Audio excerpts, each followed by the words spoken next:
The purpose of a kidney-friendly diet, in my opinion, as a nephrologist, is one of two things. The first is to prevent your kidneys from getting worse.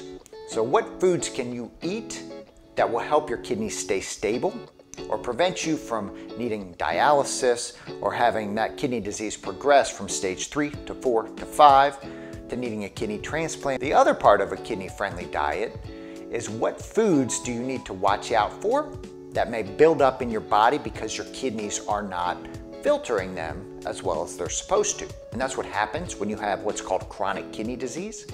Then these things can build up a little bit in your blood. So we're talking about things like potassium. We're talking about things like phosphorus. Those are things that can build up in the blood of people with chronic kidney disease. And if you're looking for that aspect of a kidney-friendly diet, you need to know whether or not you're at risk for these things and where to find the high potassium and the high phosphorus in your diet so you can eliminate it or lower it so it doesn't necessarily cause you problems in the long run.